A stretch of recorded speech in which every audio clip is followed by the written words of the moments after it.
What is it you want, Barry? What do you want? You want the moon? Just say the word and I'll throw a lasso around it and pull it down. Ladies and gentlemen, boys and girls, dying times here. Come with me if you want to live. That's it, man. Game over, man. Game over. The Force will be with you, always.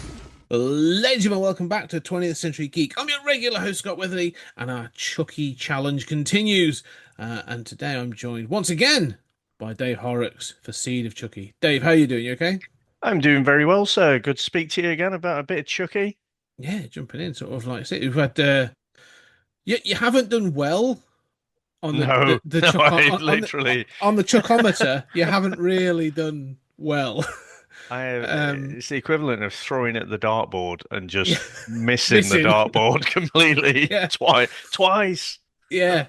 So so we obviously had Chucky Child's Play 3, which is interesting though. It landed with the controversy of the early 90s.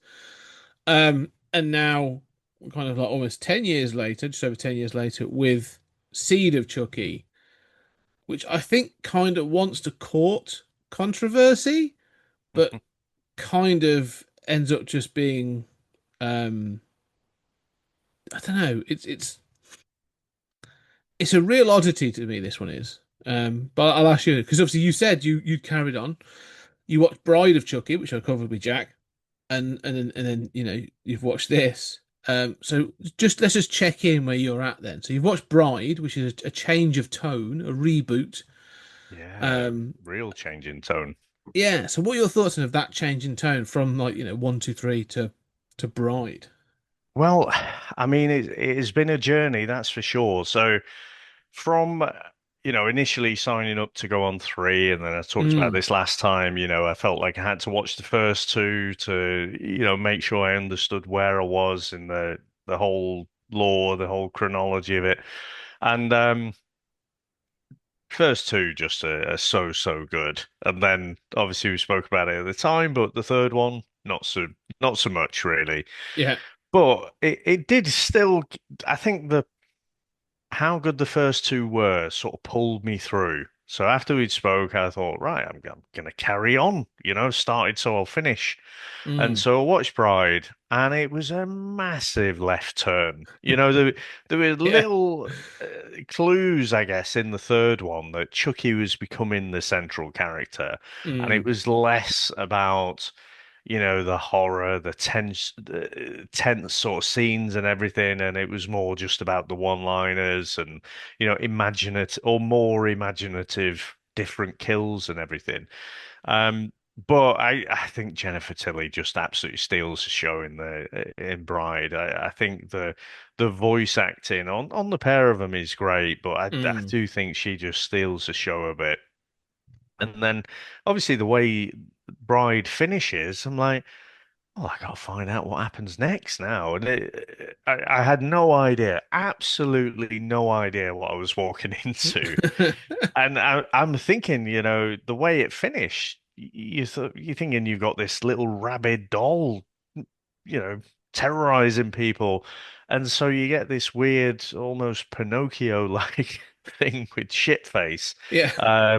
And I just thought, where the fuck is this going? He's got an English accent for some reason, and it's just I just found it all over the place. Now, I'm not going to say I totally didn't enjoy it. I mean, there's something about terrible movies that I do just like. But yeah, it's a bit weird. I tell you what I did think though. I mean, this is what, 21 years ago now. This film would not be made today, right?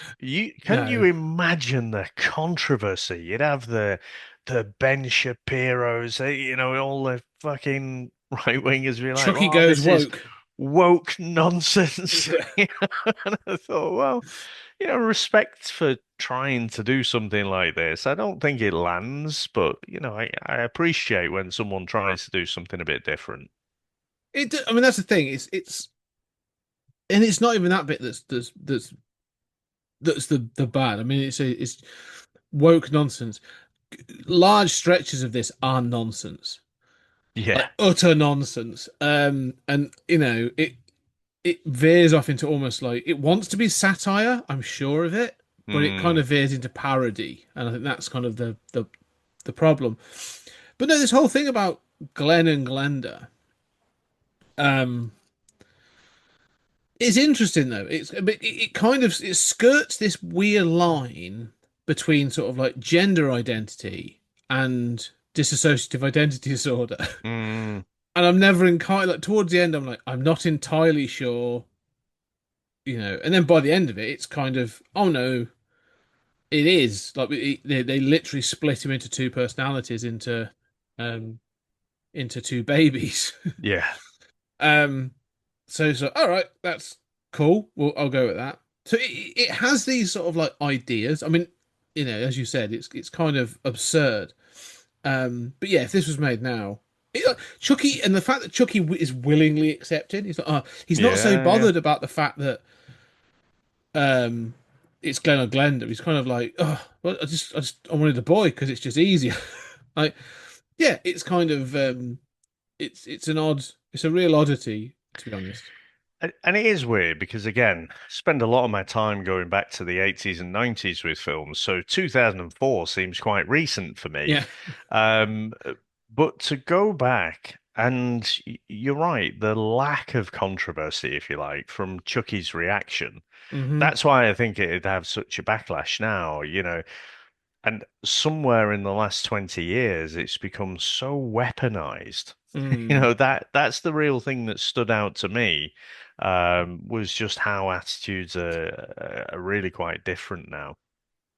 Yeah, no, that's a really good point. I mean, yeah, because there are moments in this that make me chuckle. Some of the jokes land, and one of the best ones is Chucky's response when he first sees Shitface, or who will be Glenn Englander.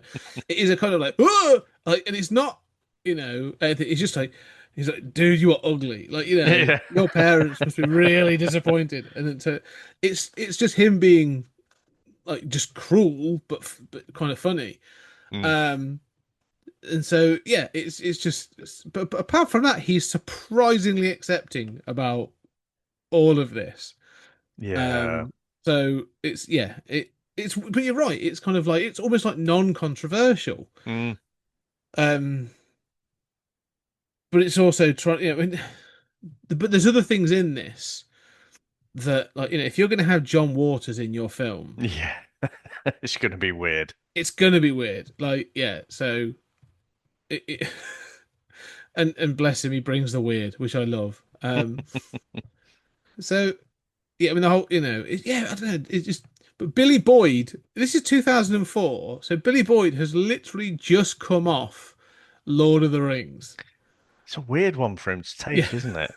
yeah. I spent several years in New Zealand filming an epic fantasy that's going to earn Oscars. And it's going to sort of like stand the test of time. Now I'm going to go do this weird offbeat. I'm going to voice this character in an offbeat comedy horror. Yeah. Yeah, it's just some interesting choices. Um, I also wanted to highlight the sort of like just on that the sort of the British element of this film. Um, how weirdly British this film kind of is. Like you said, like Yeah. Like it just came from nowhere, didn't it? Because yeah, obviously, like say, I'm going to refer to him until he gets to be Glenn Glenda, then mm, he's Shitface, but Shitface is born, and yeah, that's right at the end of Bride, and but suddenly he's in like a circus setup in Britain. in I don't, Glastonbury, yeah. yeah, I don't know what the thinking behind it was. Is it a tax break for shooting in London or something? Or it's all a bit strange, really. Just a weird sort of left turn. But there's so many things like that where it's just, well, that's weird, isn't it? But not in a good way, not in a left turn type way. It's just, why would you do that? I mean, the thing that was, you know, the thing that was a massive departure. I mean, the tone change came in Bride, but here Mm, having Jennifer Tilly playing herself Yeah. as Yeah. the actress Jennifer Tilly in Hollywood. It's like, okay, this seems like again, it's not really a continuity of the previous stories, is it? It's gone, that meta awareness kind of to another level. So yeah, again, I just thought it was a really strange artistic decision. It's oh no, it is. It's a real. I mean, the thing is as well. If you've watched Bride, Jennifer Tilly is credited. It's Jennifer Tilly playing Tiffany, Mm, and then so that now jumps into now. I've seen films where other actors will be brought in and be like a hyper realistic, or like a hyper version of themselves. Like Nicolas Cage has obviously done it with the him and Pedro Pascal, and mm. others have done it. Where they'll be like even like Ricky Gervais and extras.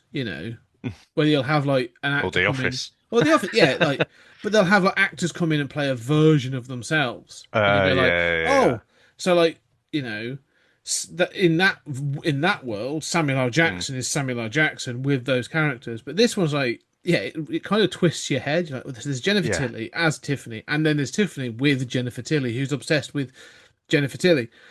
Um, so yeah, I mean, she's good in it. I think it's good that she gets some on-screen time. I think she's very good in this. I think she's Yeah. playing this version of herself. Um, but yeah, no, but just the start of this film, just to go back to it, is this thing of Sykes, who it's spelled Psych. I'm kind of is this supposed to be a play on like an Oliver Twist thing, as in Yeah. Sykes from Oliver. No, am I reading like literary things into this that I'm not supposed to? But he's an English actor, Keith Lee Chastel. He's an English actor. It's obviously then got shithead voiced by Billy Boyd, who's Mm. Scottish. You've got Hannah Spearritt in this from S Club 7, That's, yeah, yes. and I'd Jason forgotten that, Fleming, yeah. known like Lock, Stark, and like known English Mm. like English actor. I was just like, and of course towards the end, at the end, her lawyer is played by Nicholas Rowe, who played most famously for me young Sherlock Holmes in the Yeah. 80s. Another English actor. So I was just like, as you said, was this funded by like the BBC or something? Is there something in this like, that we don't know about? Yeah, it's got a weird British contingent in this film. I mean, it gets weirder, doesn't it? Because I'm saying about the tax break, and maybe because old Pippin was coming off Lord of the Rings there, they Mm. thought, oh, how are we gonna get away with this Scottishness? But they shot a lot of it in Romania, Mm. so it doesn't even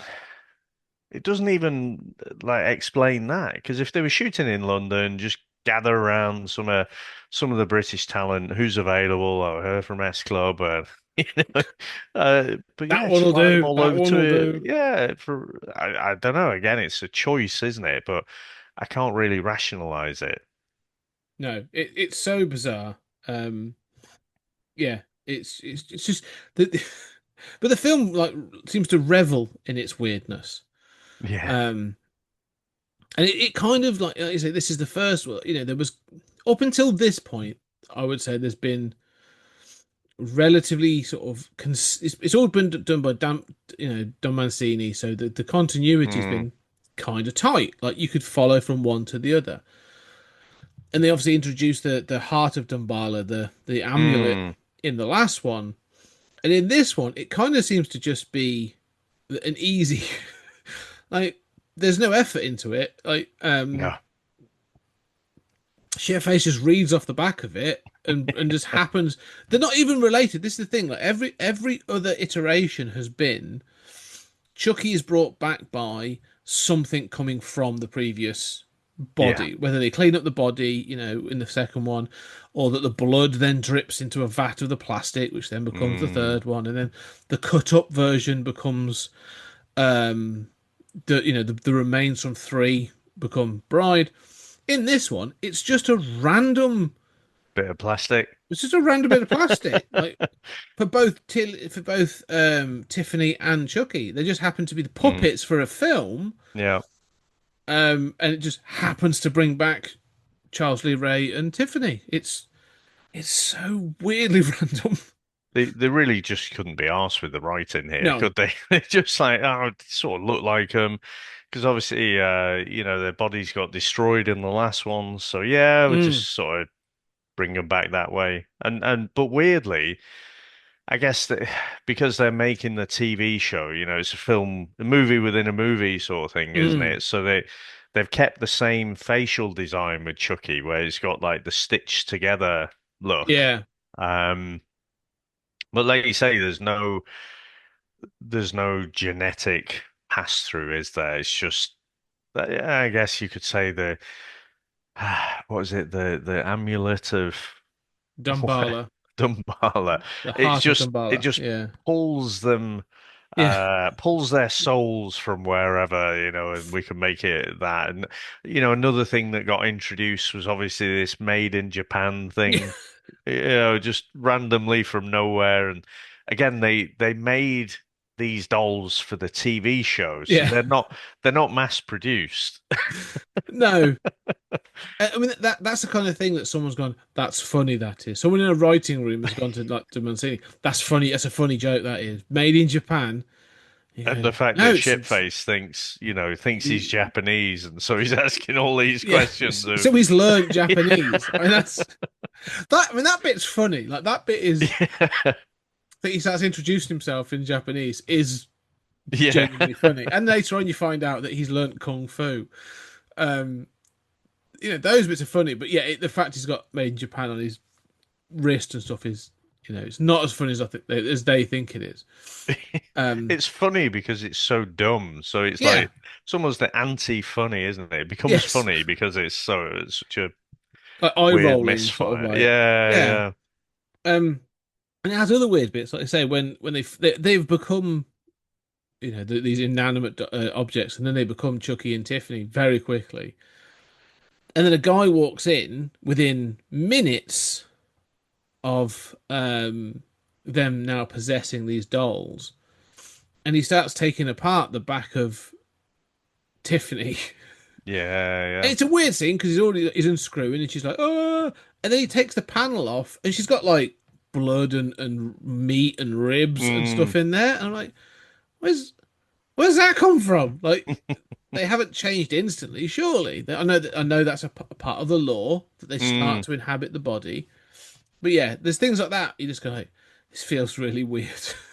It's just, You don't think, I mean, as you go through different franchises, so if you think about Aliens, and that mm, whole franchise, if you think about the amount of time they spent in that first Alien film, and once the John Hurt, he'd been inhabited by, he had the face hugger, and then this thing spent ages, he's sort of having dinner and everything, and it takes a while to grow a little thing in your body. And then by the time you get to Alien Romulus, it's just yeah, face huggers on. Whoa, alien. It pings out straight away. So it's like they almost have to fast forward it because everyone hmm, knows, this is the process.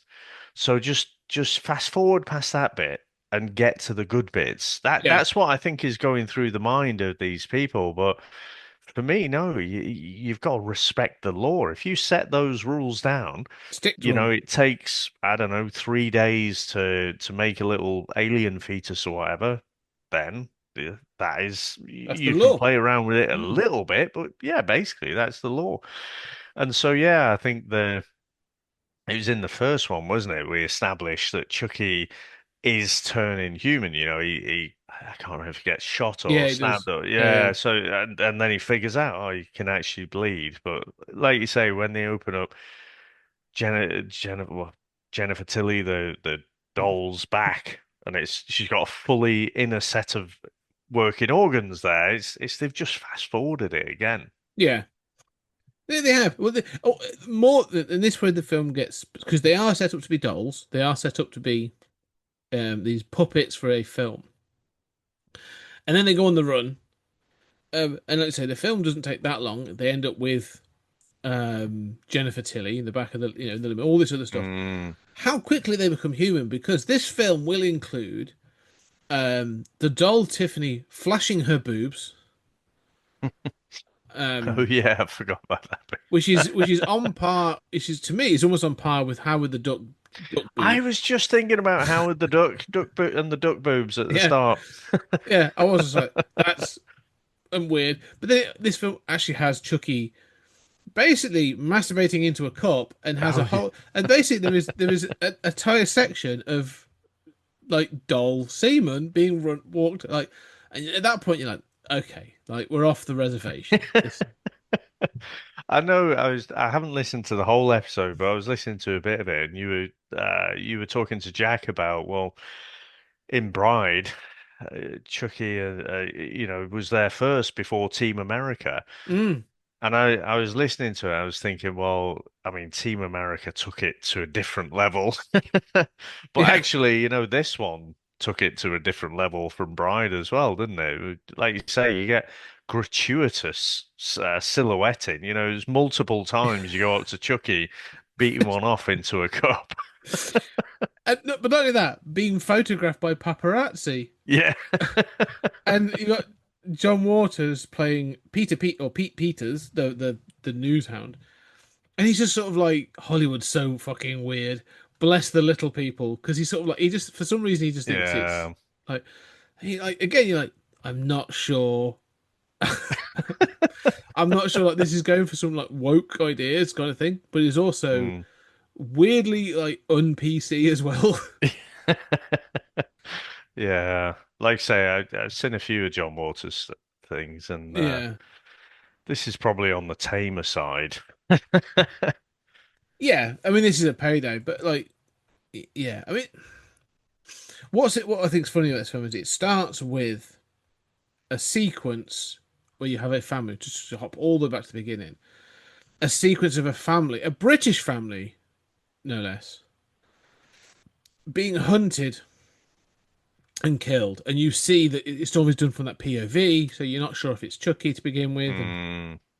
eventually you get a flash, and it's clearly shitfaced. And it ends with him killing someone, and then he wakes up, and he's pissing his pants, because that's what he does. Which Mm. again, it happens repeatedly. So he must stink for a start. But also, it's kind of established that he has no genitalia. So I don't even know how that works. Don't know.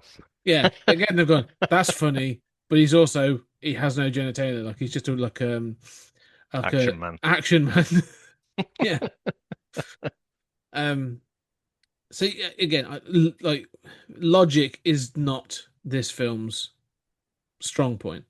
No, and I think the weird thing is this is trying to say something about gender fluidity. Mm. It, for me, you almost have to simplify it and stick with one idea. He's battling with, how he should feel and how he should behave and dress and everything, but he's also not sure if he's this little dweeb or he's a psychopathic killer. Yeah. Yeah. And for me, it sort of, if there is a message in there, it sort of confuses things by having both of those conflicts in the same character. I think that there's two. You're right that there's too many aspects to um to you know. Yeah, it's good to have Glenn or Glenda, which is Hmm. obviously um um and that's, I think, is that a reference to Oh, I the did man, look this up before. what's it from Planet, what's it, Nine from Outer Space. Johnny Depp played him in The So Bride. I did look up this before. There was a 1953 film, Glenn or Glenda, That's it was right. called. Yeah, that's Yep. it. Um, and um, yeah, who's the star? Just who? I didn't write that bit down. Oh, it says Ed Ed Wood. Woods. There you go, Ed Yeah, Wood. yeah. It was Ed Wood that was the cross-dressing transvestite, but he was Yeah. also the director, and Ed Wood, notorious for making terrible films. Plan 9 from Outer Space being the most famous, that sort of thing. Mm. So this, I mean, this film is so loaded with, See the Chucky is so loaded, it's so sort of ingrained in Hollywood, in this idea of, it's going to reference. You've got John Waters, you've got the reference to Glenn and Glenda. You're going to have this idea of the sort of the joke around Redman doing the nativity story, but looking for a hot Mary, and so he's looking for Yeah. Jennifer Tilly to play Mary. And so the satire of the absurdity of Hollywood and how people get the roles and all this other stuff. Mm. So you're right. It kills. This film kills Britney Spears. Um, Simply to have a joke where Chucky says, "Oops, I did it again." Yeah. Um, So bad. so it's kind of like it's firing on so many things that it is. It's kind of an eclectic mess. Um, but I kind of admire the insanity of it as well. Mm. Um, It's almost like an Elseworlds story, isn't it? yeah. Again, I kind of I appreciate this, and yeah, I think I appreciate it, but again, I sort of treat it as separate from the canon. Hmm. I kept going back to it when we last spoke, but in the first movie, that main transition when Chucky goes from this little angelic looking doll Mm. to this really angry faced murderer. It was such a contrast. It was so shocking, and it really sort of resonated to this weird. I mean, it's almost like the Muppets Take Manhattan or something, isn't it? There's something about it that has that feel to it. Yes. It's just all very, very strange. Well, I think the thing is, I think there's a and I was thinking about this morning, and like as I digested the film in my head, was this thing of genre of like, what is it? So the first one's a horror. They are out. The first one's almost like a thriller horror. Like it's the whole first half is a mystery. It's all wrapped up, and then it becomes the horror. The second one is a horror slasher. Like it's an actual horror. Same with the third one. And but the third one already has, as we sort of said, like little comedy elements coming in. Like, Mm, they've got more jokes, um, some humor and stuff. Don't fuck with the Chuck, and um, the general that keels over as a heart attack, and Chucky's mm, disappointed. All those kinds of things. Um, so there's jokes appearing, but then Bride kind of does that thing and becomes a complete, like, it's a comedy horror. Yeah, it's a funny horror film. It's a comedy horror. I would then the thing is, by the time you get to Seed, it flips it.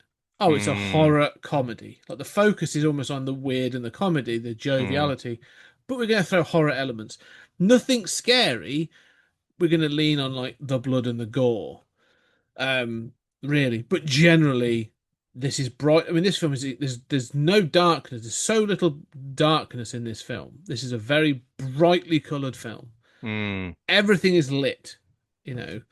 That there's no mystery. There's no sort of like none of that sort of gothic nature that you've sort of had before.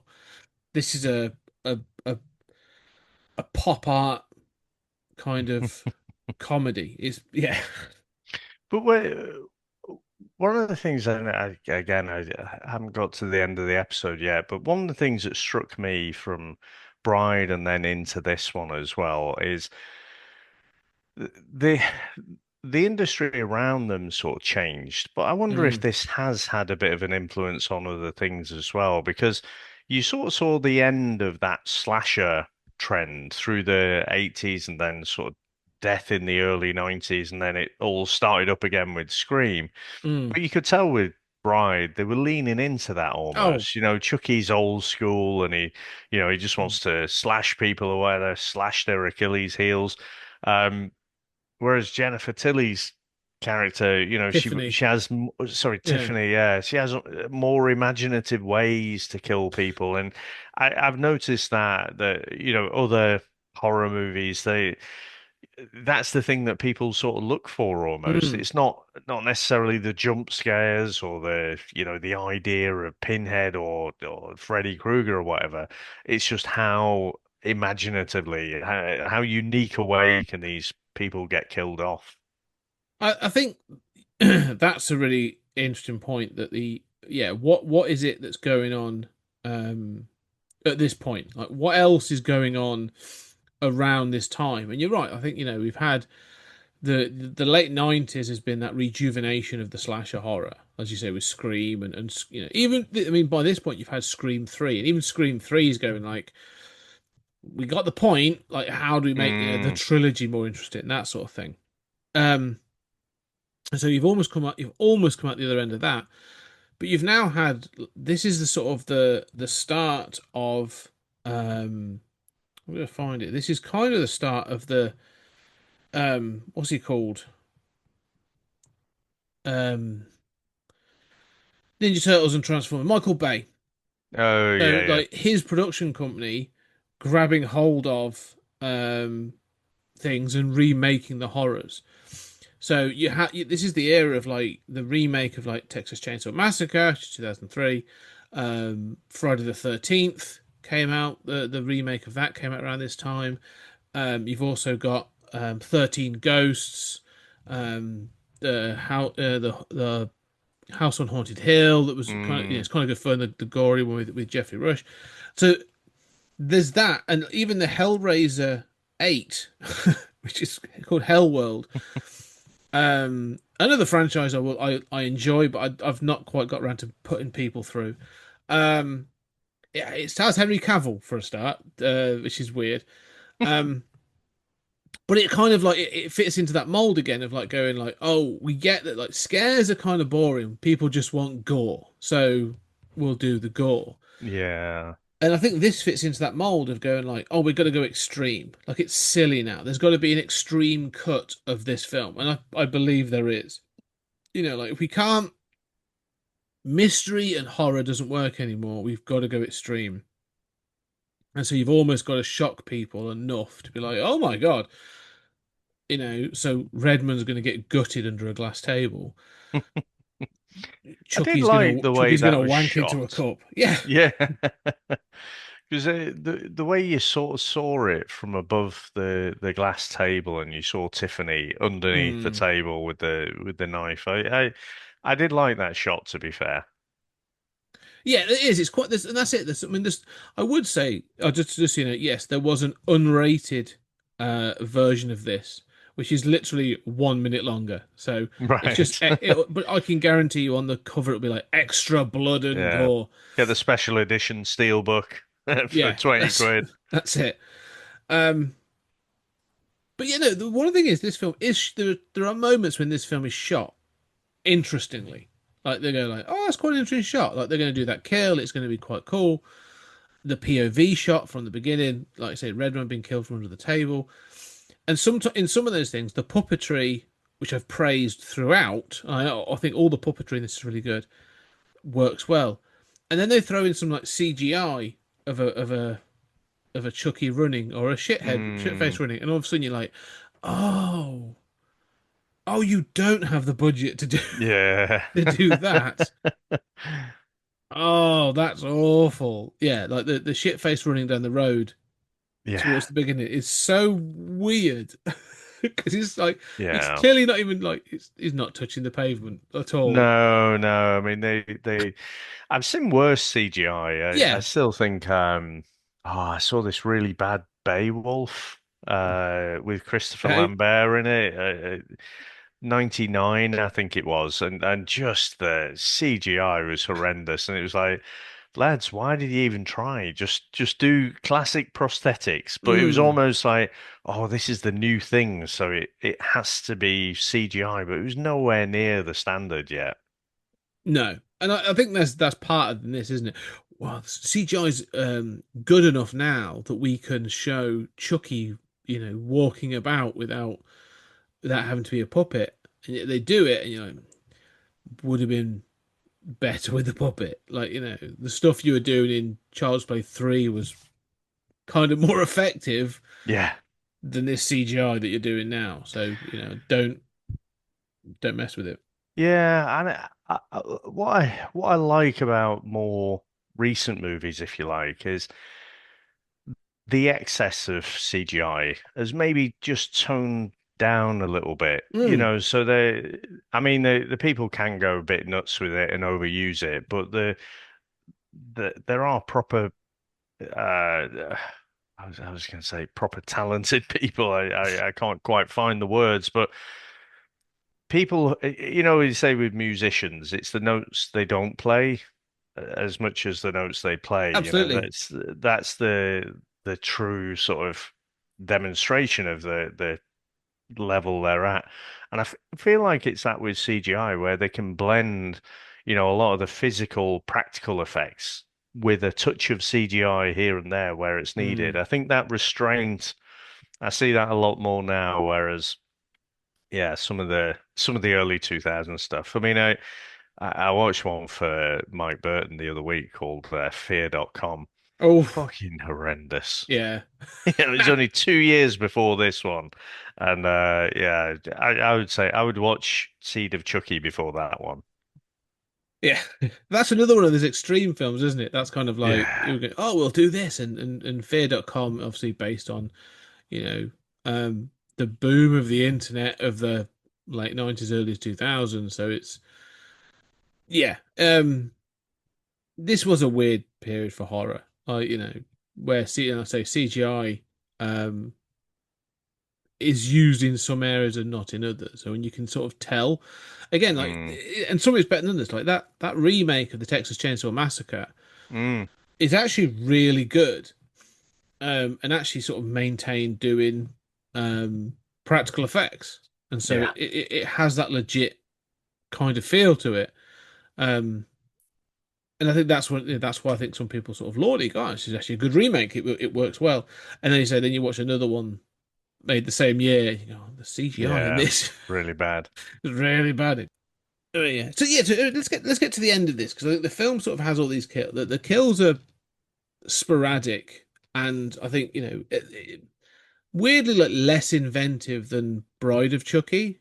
Yeah. Um, like Bride covered all kinds of different things.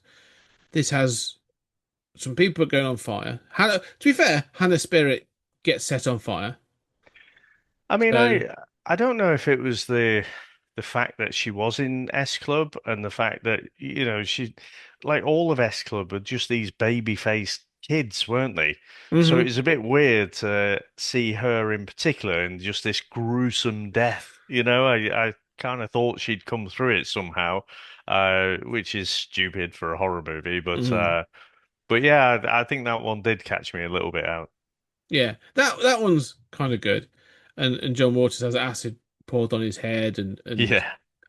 so that they're fun, but they're not hugely inventive on par with, I'd say, with Bride. Um, and then I say it reaches this kind of weird climax of a film where, again, as you sort of said, the logistics or the physiology of this make no sense. They've impregnated um uh Jennifer Tilly, not Tiffany, Jennifer Tilly, the actress Jennifer Tilly, with Chucky's semen, and within days she's now not only pregnant but ready to give birth. So many questions. Yeah. But we've had this with Tiffany in Bride, so you go, okay, maybe she's going to give birth to like some dolls, and it's just that's the thing. No, no, no, she will give birth to two fully grown human children. Yeah. Um, yeah, I have no idea how this works.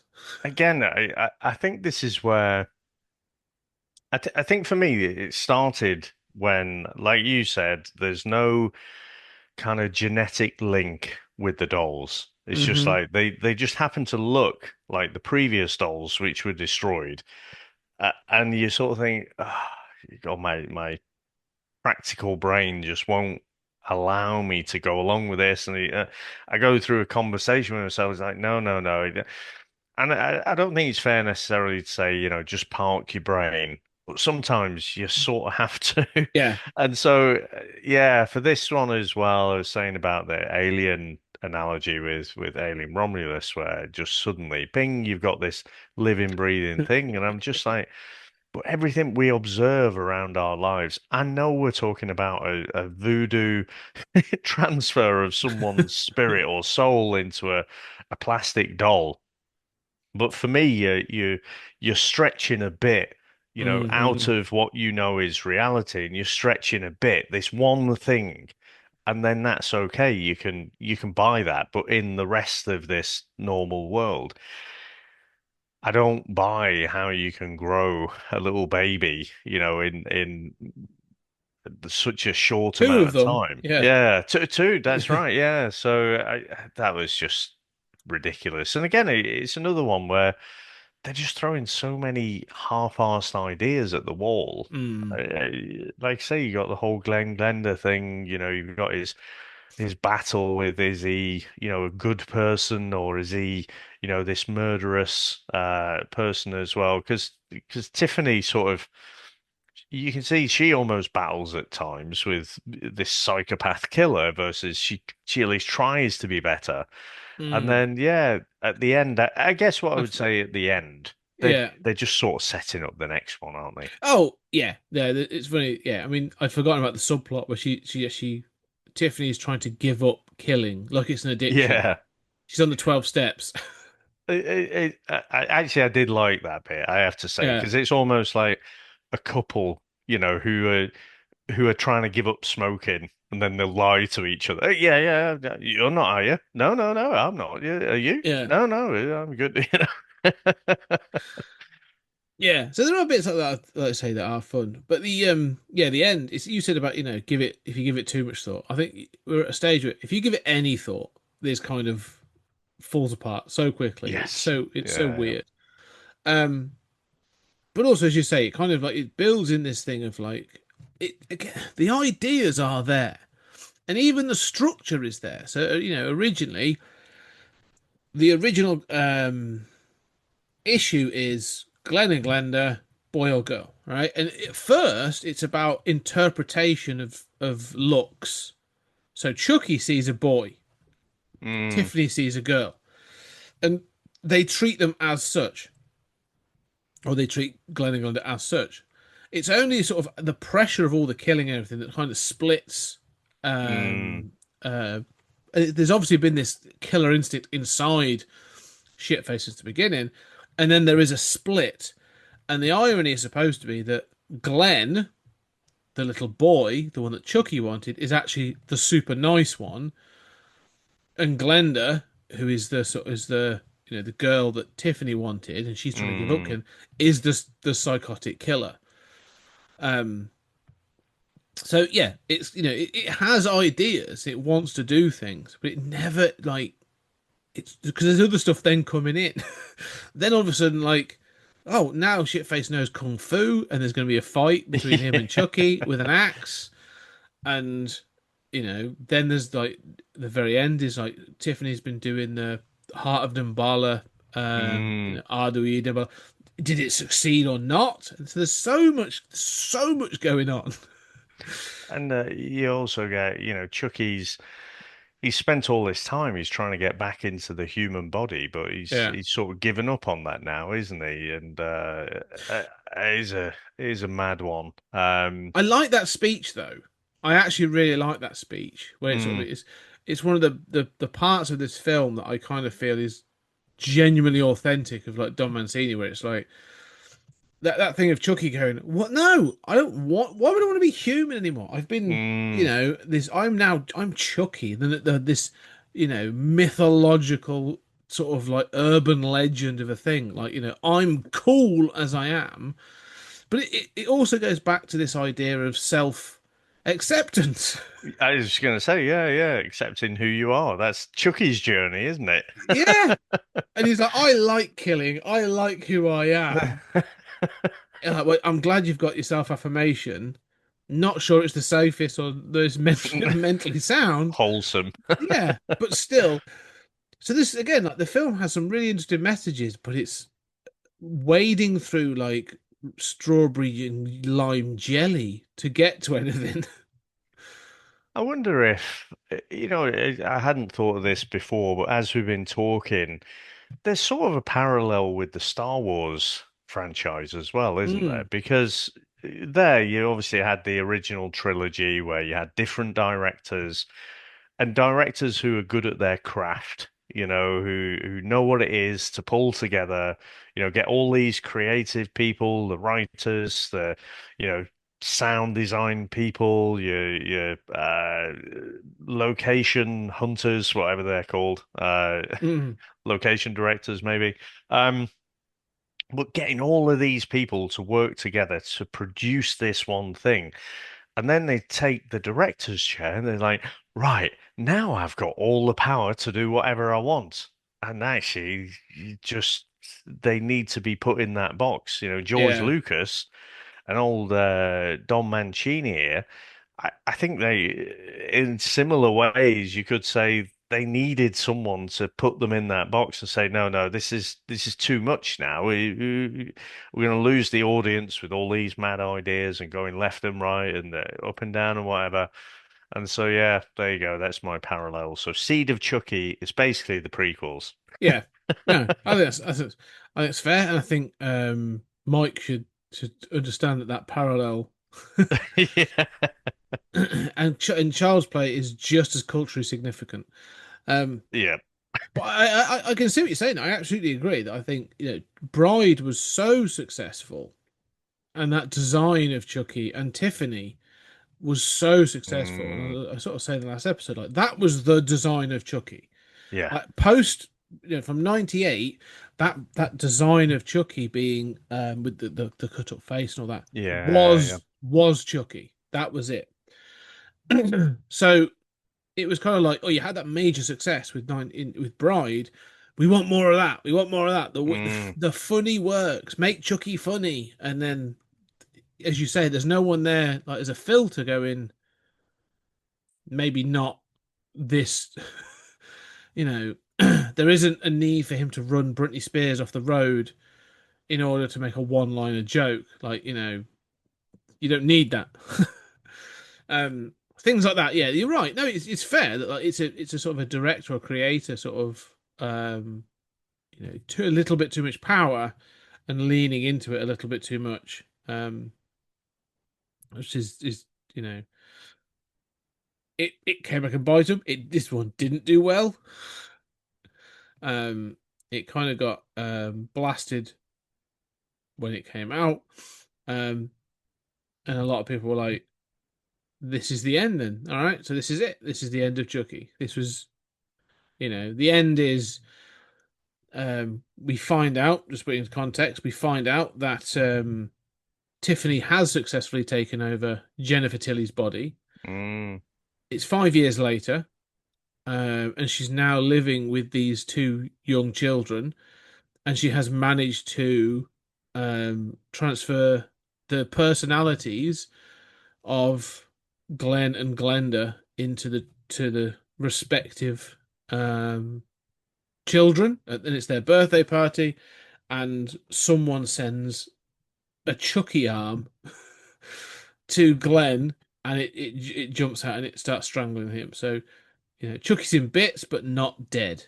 So he's still out there somewhere, willing to do his next thing. So yeah, it's an odd one. This did get some. I can see why people are like, "What the hell was this?" mm. So, if I'm to sort of almost flip-flop a little bit, Mm, the thing is, again, I had no idea what the movie was about or what to expect from it. I just went in blind and just took the movie for what it was. So it's only after you sort of reading up how divisive it is, so it, but to be divisive, you have to have both sides, don't you? You have to have people who hate it, who mm, probably started off with Child's Play 1 and loved the franchise, followed it through, and then get to this, and it's like, what the fuck? You're making fun out of my, my love here, out of my original Child's Play. But also, there must be people who like it for its absurdity. But also, I mean, I'm quite lucky. I've never had to wonder about my own gender or my Mm. sexuality or anything. I can imagine, people who are, kind of wired that way and think that way, for them, there's some representation here, now I've no idea. I can't get into that headspace. I'll never know what that feels like. But I can imagine if you are wired that way, then this would be a good thing, and you would quite like this movie. I'd hope. Yeah, I mean, it's again like you or I are both sort of like, as I've said, we're white middle-aged men that are kind of like haven't had to question or sort of Mm, deal with some of this stuff. I'd like to hope that this has some of that representation. I can see there being pushback in that, like, they link it with dissociative identity disorder. yeah, they just throw everything in there, don't they? Yeah, and it's linked with oh, it's got to be it's a killer and it's the baddie and all this other stuff. It's not. Glenn Uglander is never actually the baddie. They're just kind of like dragged along by Mm.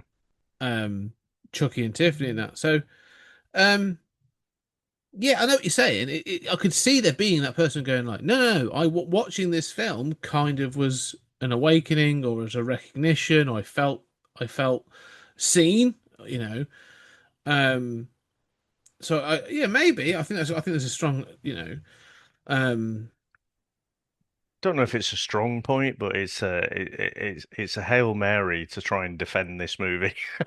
yeah, no, it is. I mean, the thing is, that, it's one of those weird ones that sort of like Julian often says, like it's one of those films that it would be more fun to write the essay than to watch the film.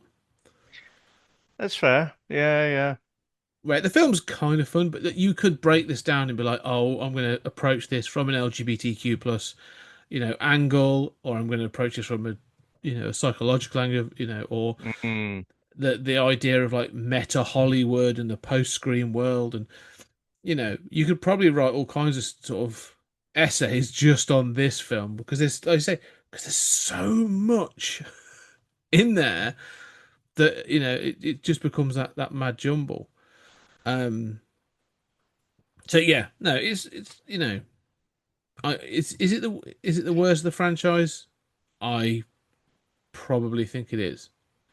Oh, 100%, without a Yeah. doubt, hands down. So I was just looking up because I couldn't remember. I said Muppets Take Manhattan, but no, it was the original. Well, I don't know if it was the original, but the Muppet movie from 1979. Mm. That's where they go to Hollywood. I think that's why I've got in my head it's got a bit of a Muppets feel to it, like you say, with the Britney Spears cameo, little things like that, which make it feel like a Muppet movie. Yeah.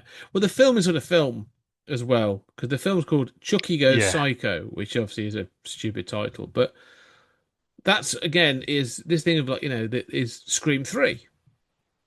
They're on the Mm, set of the Stab franchise, and it's yeah, a yeah. film inside a film and all that kind of stuff. So it has that association of when was Scream? I'm just going to check. Scream 3.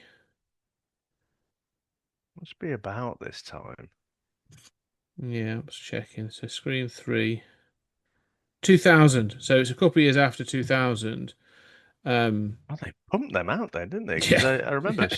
the first one was 96. And two's 97 and then three's 2000. So they Yeah, went they yeah. went they went hard on the Scream franchise. Yeah, they're like, oh, fucking hell, slashers are in again. Yeah. Oh, these make money. Oh, that's brilliant. So get them out.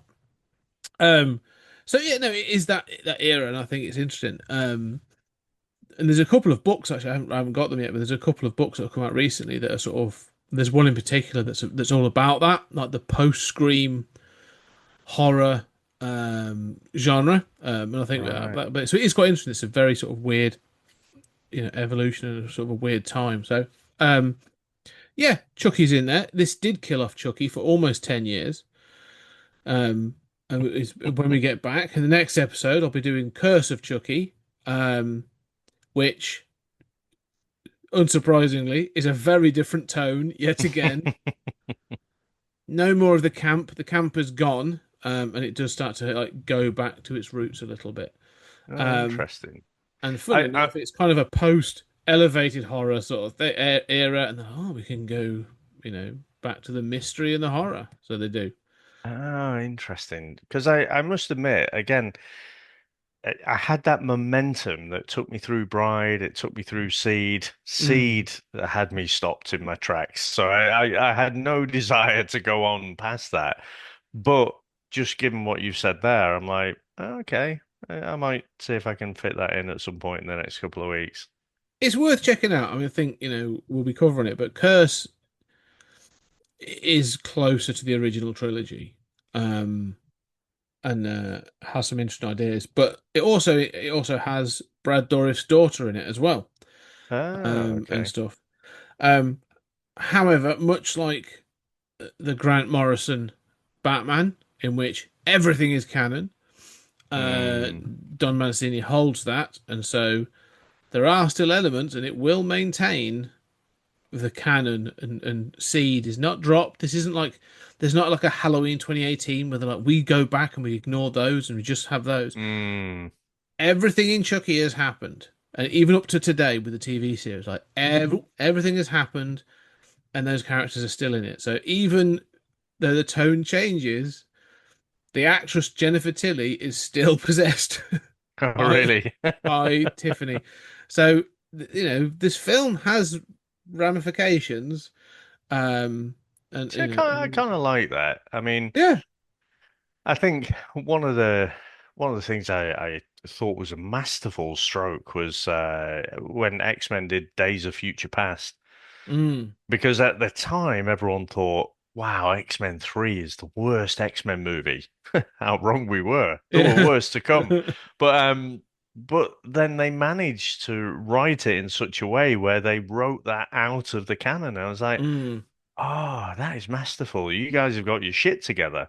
And then they did Apocalypse and ruined it again. But and yeah, but I can appreciate, that again, they play around with the different tones. Again, to draw a Star Wars analogy, mm, they do, obviously, since Disney took over, and that's again quite divisive, but there were so many things which contradicted before from Legends. If they wanted a canon, they kind of had to do that. And then since then, you've got, different cartoons that link in with the mm, movies, that link in with the series, and a lot of them have these different tones, but it's in that shared universe. So I did see a little bit of a spoiler from the series that, well, I won't say it on here, but things from this movie do appear in the series as well. So they do carry through in the canon. So I did know that, and yeah. I think I like that.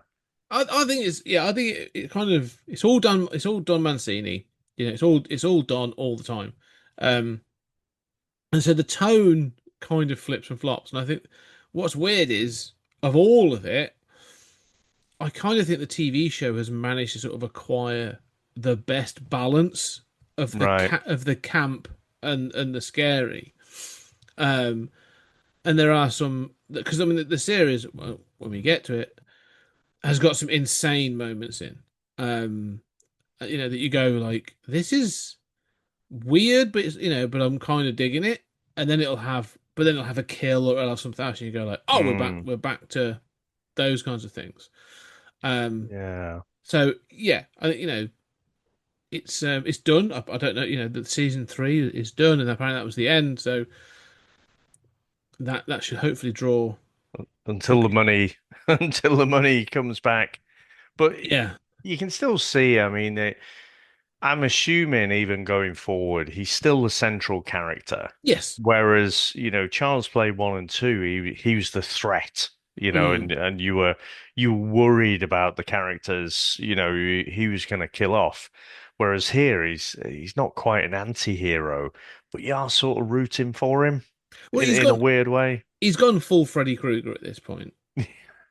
This is where like you come to see the killer. This is where you come to Mm, see Freddy kill the kids, and you know make his quips and kill them in interesting dream sequences, don't you? That's the idea. Mm, This is now this Chucky's journey is now it's now Bride of Chucky, Seed of Chucky, Curse of Chucky. Like this, yeah, mm, he is now the franchise king, and he's the one that will go from film to film to film. So yeah, that's the problem we've always said with these things. Is like anytime you have this franchise, every single one of them starts with the isn't this um character horrifying? You know, Michael or Jason or Freddy, all those characters.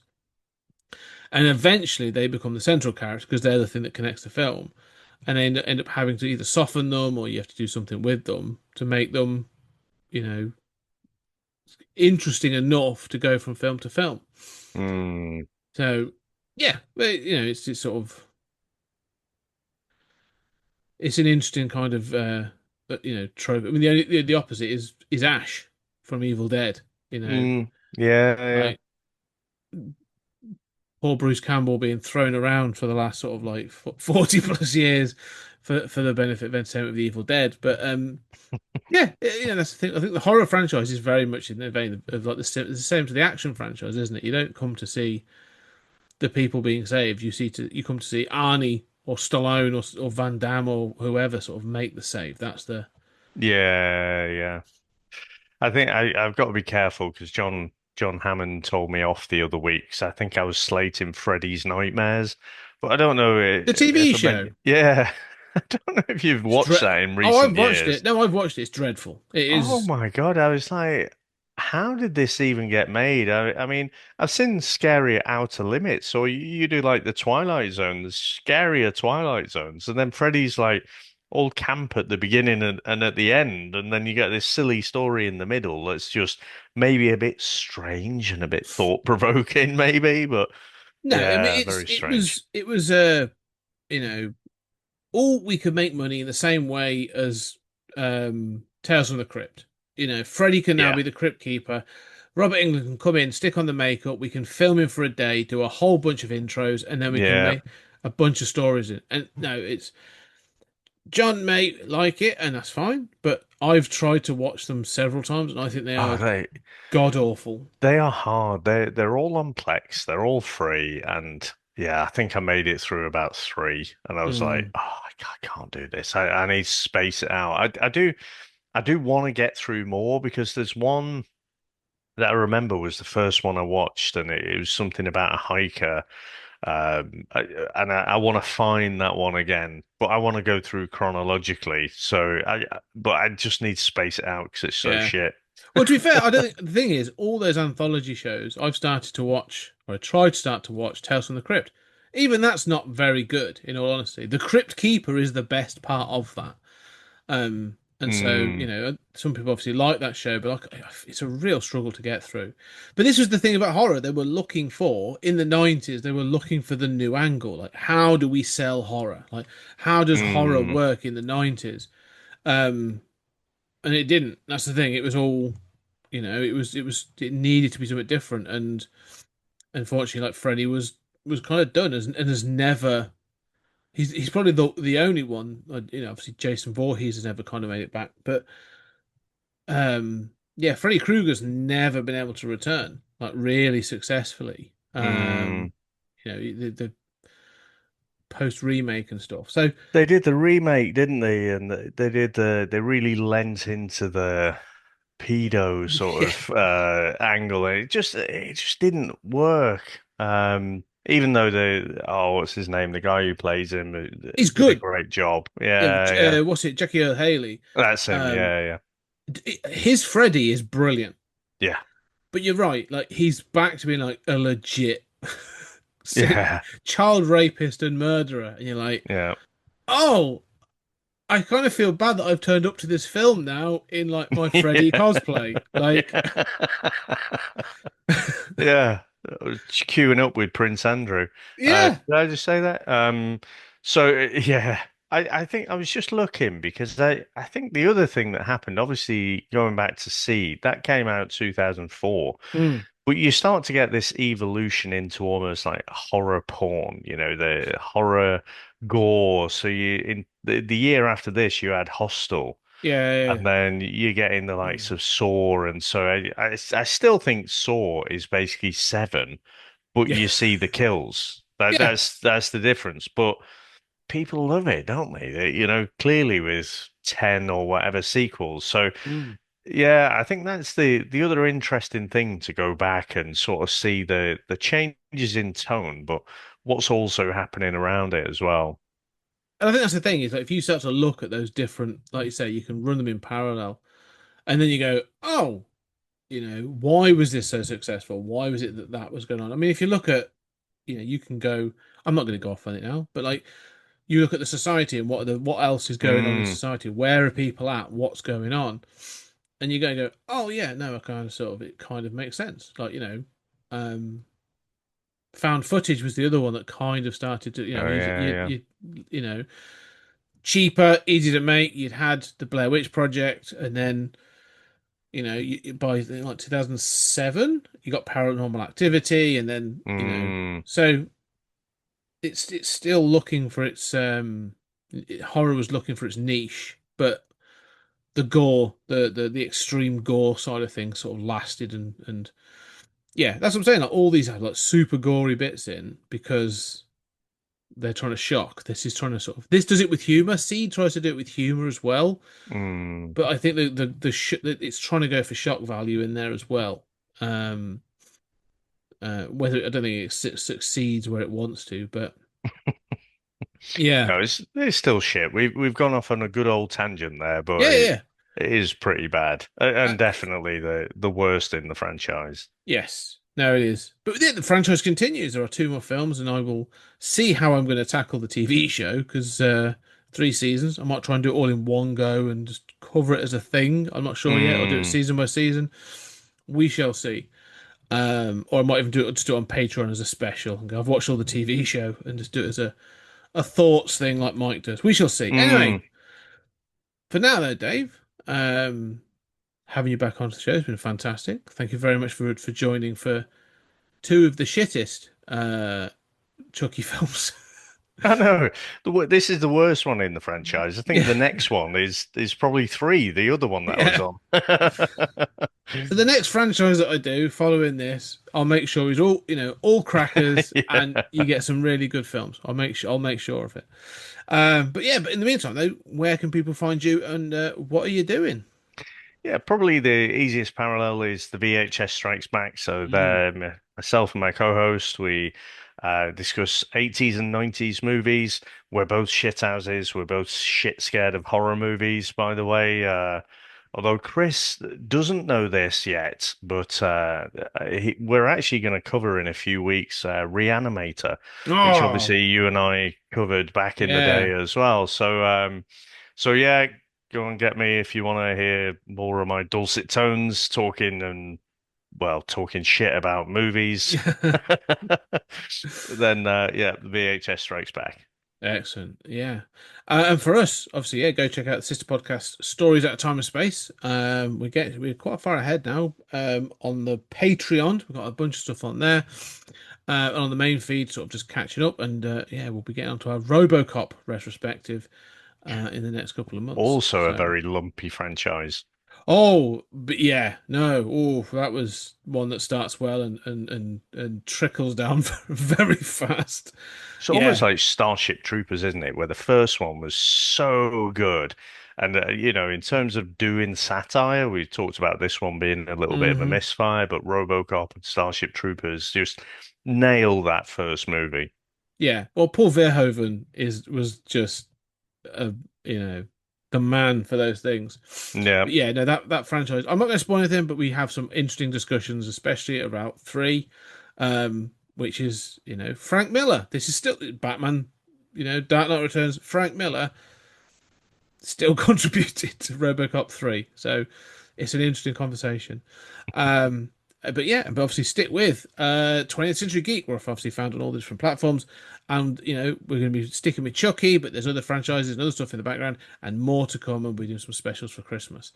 But for now, as always, Dave, thank you very much for joining us. I really appreciate it. And ladies and gentlemen, thank you very much. And we shall see you on the next episode.